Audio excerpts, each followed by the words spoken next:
स्वागत है आपका अपने YouTube चैनल एन के क्लासेस पर। दोस्तों आज इस वीडियो में वार्षिक परीक्षा, जी हाँ दोस्तों, वर्ष 2024 यहाँ पे देख लीजिएगा कक्षा 10 विषय हिंदी का सभी महत्वपूर्ण प्रश्नों का उत्तर। दोस्तों आज मैं आपको इस वीडियो में कक्षा 10वीं विषय हिंदी का ऐसा महत्वपूर्ण क्वेश्चन बताऊंगा जो कि आपके पेपर में निश्चित तौर पर ये क्वेश्चन आने वाला है। तो निसंकोच होकर आप इन क्वेश्चन को अच्छे से कंप्लीट कर लीजिएगा। और साथियों जितने भी क्वेश्चन मैं आपको बताऊंगा सभी का उत्तर सहित बताऊंगा कक्षा 10वीं का। तो चलिए दोस्तों फटाफट वीडियो स्टार्ट करते हैं। यहाँ पे देख लीजिए 100% यही प्रश्न आएंगे। जी हाँ दोस्तों, जो क्वेश्चन मैं आपको बताऊंगा इसी के बीच का ही क्वेश्चन आपसे पूछा जाएगा। तो चलिए वीडियो स्टार्ट करते हैं। स्टार्ट करने के पहले आपसे एक रिक्वेस्ट है कि साथियों अगर आप हमारे चैनल एन के क्लासेस पर नए हैं तो चैनल को दिल से सब्सक्राइब कर एक प्यारा सा कमेंट कर दीजिए। तो दोस्तों यहाँ पे देख लीजिएगा, अगर आप इसका पीडीएफ भी चाहेंगे तो पूरा का पूरा आपको पीडीएफ मिल जाएगा। दोस्तों यहाँ से जो आपका बहुत इंपॉर्टेंट क्वेश्चन है, देख लीजिए, खंड काव्य तथा महाकाव्य में अंतर लिखना है। जी हाँ दोस्तों, पेपर में आपसे 2 नंबर के क्वेश्चन में पूछा जाता है। देख लीजिएगा, बहुत ही महत्वपूर्ण है, खंड काव्य तथा महाकाव्य में अंतर। तो दोस्तों इस क्वेश्चन को आपको अच्छे से पढ़ लेना है और ये क्वेश्चन निश्चित तौर पर आपके पेपर में आएगा। देख लीजिएगा, खंड काव्य और महाकाव्य में अंतर, आपको 3 को इसका जो अंतर है अच्छे से कंप्लीट ही कर लेना है। चलिए वीडियो बड़ा भी होगा तो समय को भी ध्यान में रखना है। मैं फटाफट आपको पूरा का पूरा इसका पहले पेपर का उत्तर जो आपका इंपॉर्टेंट क्वेश्चन है दिखा देता हूँ, फिर डिस्कस बाद में करेंगे साथियों। तो ये आपका 4 ठो यहाँ पर इसका अंतर दिया है खंड काव्य और महाकाव्य का। अगर हम अगले क्वेश्चन की बात करें तो परीक्षा की दृष्टि से बहुत ही इंपॉर्टेंट क्वेश्चन है दोस्तों, आत्मकथा और जीवनी में अंतर। जी हाँ दोस्तों, जो आत्मकथा और जीवनी है यहाँ पे देख लीजिए, सभी का उत्तर मैं आपको भी बताऊंगा। यानी कि जितने भी क्वेश्चन रहेंगे सबका उत्तर भी आपको मिल जाएगा। तो आपको घबराने की आवश्यकता नहीं है और इन क्वेश्चनों को अच्छे से आप कंप्लीट कर ही लीजिए। तीसरा हो गया, यहाँ पे देख लीजिएगा चौथा और पांचवा उदाहरण सहित आपको मिल जाएगा। तो इस तरह से आपका ये दूसरा क्वेश्चन हो गया। फिर अगला क्वेश्चन देख लीजिए। तो दोस्तों जो आपका अंतर है, पहले मैं आपको अंतर क्लियर करा देता हूँ, फिर इसके बाद आपका जो कवि परिचय है इन सबको आपको बताऊंगा।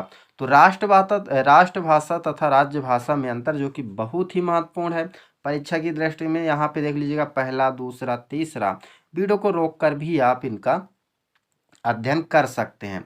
और यहाँ से दोस्तों तीसरा चौथा अगर आप स्क्रीनशॉट लेना चाहें तो स्क्रीनशॉट भी ले सकते हैं, ये लीजिए। तो इस तरह से आपका, तो दोस्तों चलिए अगला मैं आपको दिखा देता हूँ, राष्ट्रभाषा और राजभाषा में अंतर हो गया। अगला जो दोस्तों है आपका जो कि बहुत इंपॉर्टेंट है, बोली और भाषा में अंतर। जी हाँ दोस्तों, यहाँ से आपका बोली और भाषा में अंतर लिखना है। देख लीजिए 6 लिखा हूँ, आपको कम से कम 3 ठो फिर भी याद करना है। अगर आप बड़े स्क्रीन पे देखना चाहें तो ये हो गया। तो साथियों पहला, दूसरा, तीसरा, चौथा, पांचवा और छठवां, अगर आप स्क्रीनशॉट लेना चाहते हैं तो स्क्रीनशॉट ले लीजिए, या कि फिर आपको पीडीएफ चाहिए तो कमेंट में आपको पीडीएफ लिखना है और सेंड कर देना है, मैं आप तक पीडीएफ प्रोवाइड करा दूंगा। बहुत इंपॉर्टेंट क्वेश्चन है दोस्तों ये आपका, सगुण भक्ति धारा एवं निर्गुण भक्ति धारा में अंतर। तो इसका उत्तर जो आपको है सीधा यहाँ पे देख लीजिएगा, उत्तर में दोस्तों लिखना है, जो पहला ईश्वर की साकार रूप में उपासना करने वाले सगुण कहलाते हैं, यानी सगुण भक्ति धारा में आते हैं। ईश्वर की निराकार ब्रह्मा के रूप में उपासना करने वाले निर्गुण भक्ति धारा में। तो इस तरह से आपका ये क्वेश्चन हो गया। अगला क्वेश्चन, अगर अगले क्वेश्चन की बात करें दोस्तों तो ये आपका अगला क्वेश्चन है, नाटक और एकांकी में अंतर। जी हाँ दोस्तों, जो कि बहुत ही इंपॉर्टेंट क्वेश्चन है, पेपर में कई बार आ चुका है। नाटक और एकांकी में अंतर पूरा का पूरा मैं आपको बताऊंगा, वीडियो के अंत तक बने रहिएगा। जितने भी इंपॉर्टेंट क्वेश्चन है सबको आज इस वीडियो में मैं आपको क्लियर करा दूंगा। तो ये आपका 5 यहाँ पे मैंने लिख दिया है दोस्तों, आपको कम से कम 4 याद कर लेना है। और यहाँ से आपका जो आपसे पूछा जाता है अंतर, अंतर कंप्लीट हो जाता है। मैं आपको सीधा भी यहाँ से ले चलूँगा परिचय पर। तो यहाँ पे देख लीजिएगा, सूरदास जी का कवि परिचय लिखना है दोस्तों। जो आपका सूरदास जी का कवि परिचय है तो कहीं कहीं आपसे पूछा जाता है साहित्यिक परिचय, और कहीं कहीं भाव पक्ष, कला पक्ष और साहित्य में स्थान पूछा जाता है। तो आगे मैं आपको सब क्लियर करा दूंगा, इसका साहित्यिक परिचय भी बता दूंगा किस तरह से आपको लिखना है। दोस्तों वीडियो बड़ा हो रहा है इसलिए मैं आपको फटाफट दिखाई देता हूँ। अगर आप चैनल पर नए हैं तो चैनल को पूरे मन से पूरे दिल से सब्सक्राइब कर लीजिए, क्योंकि यह चैनल आपके लिए बहुत ही महत्वपूर्ण होने वाला है। तो ये हो गया दोस्तों सूरदास जी का भाव पक्ष, कला पक्ष और साहित्य में स्थान।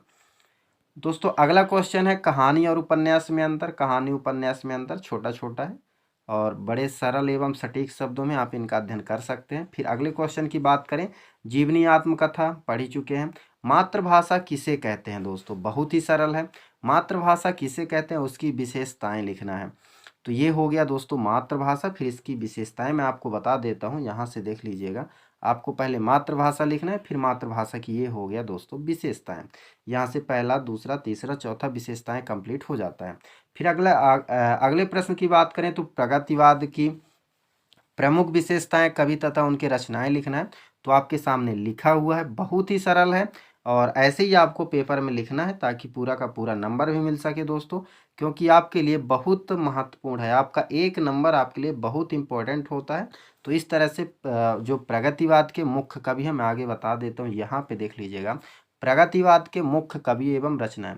चैनल में नए हैं तो चैनल को जरूर सब्सक्राइब कर लीजिए। सभी विषयों का मैं आपको सरल एवं सटीक शब्दों में उत्तर बताऊंगा दोस्तों। यहाँ से आपका हो जाता है आदिकाल को वीर गाथा काल क्यों कहा जाता है। तो ये देख लीजिए उत्तर आपको स्क्रीन पर मिल जाएगा। इस तरह से दोस्तों इसका उत्तर कंप्लीट हो जाता है। देख लीजिएगा, स्क्रीनशॉट लेना चाहते हैं तो स्क्रीनशॉट भी ले सकते हैं। अगर पीडीएफ चाहिए तो कमेंट बॉक्स में आप पीडीएफ लिखिए, आपको इसका पीडीएफ मिल जाएगा। फिर अगला क्वेश्चन है जो सबसे महत्वपूर्ण है, अस्थाई भाव और संचारी भाव में अंतर।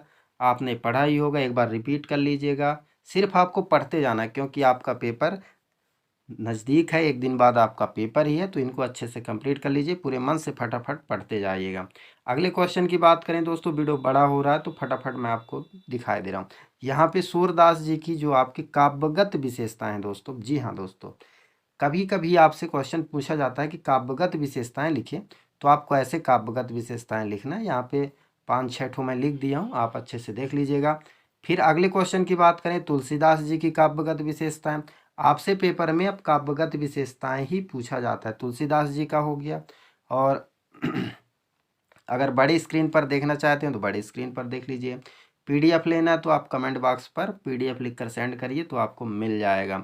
सूर्यकांत त्रिपाठी निराला जी का साहित्यिक विशेषताएं लिखिए। जी हाँ दोस्तों, ये हो गया आपका सूर्यकांत त्रिपाठी निराला जी का साहित्यिक परिचय। और इसके बाद नागार्जुन जी का साहित्यिक परिचय लिखना है, साहित्यिक विशेषताएं लिखना है। तो यहाँ से आपका नागार्जुन जी का हो गया। फटाफट देख लीजिएगा, वीडियो बड़ा हो रहा है इसलिए मैं आपको फटाफट पूरे के पूरे क्वेश्चन बताए दे रहा हूँ। और फिर इसके बाद अगर बात करते हैं दोस्तों, तो समास की अगर बात करें तो अव्ययी भाव समास की परिभाषा तथा उदाहरण पूछा जाता है। तो ये देख लीजिएगा, अव्ययी भाव समास का हो गया। और यहाँ पे एक आपसे बहुब्रीहि समास का पूछा जाता है। तो बहुब्रीहि समास का ये परिभाषा भी लिखा, इसका उदाहरण भी आपको मिल जाएगा। बहुब्रीहि समास की परिभाषा तथा उदाहरण लिखे क्वेश्चन पूछा जाएगा। परिभाषा, जिस समास में कोई दो पद, जी हाँ दोस्तों, जिस समास में कोई पद प्रधान नहीं होता, यानी कि जिस समास में कोई पद प्रधान नहीं होता एवं दोनों पद मिलकर किसी अन्य पद का बोध कराते हैं उसे बहुब्रीहि समास कहते हैं। इस तरह से इसका उदाहरण हो गया। इसके बाद है मन्नू भंडारी जी का साहित्यिक परिचय लिखना है, आपके सामने रखा हुआ है, आप फटाफट इनको अध्ययन करते जाइएगा। स्क्रीनशॉट लेना चाहें तो स्क्रीनशॉट भी ले सकते हैं। फिर अगला है राम वृक्ष बेनीपुरी जी का साहित्यिक विशेषताएं लिखना है दोस्तों, तो ये आपके सामने रखा हुआ है।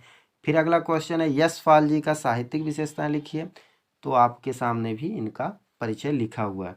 तो इस तरह से दोस्तों ये वीडियो कैसा लगा कमेंट में ज़रूर बताइएगा। वीडियो बड़ा हो रहा है, नेक्स्ट पार्ट में आपको जो प्रश्नोत्तरी क्वेश्चन है मिल जाएंगे, व्याकरण संबंधित क्वेश्चन ये कहलाते हैं दोस्तों। तो वीडियो कैसा लगा कमेंट में ज़रूर बताइएगा। और अगर आपको इनका पीडीएफ चाहिए तो कमेंट बॉक्स में सिर्फ आपको पीडीएफ लिखना है, चैनल को सब्सक्राइब कर लेना है, वीडियो को लाइक कर देना है। तो नेक्स्ट वीडियो के साथ जल्द ही मिलेंगे दोस्तों। जय हिंद, वंदे मातरम।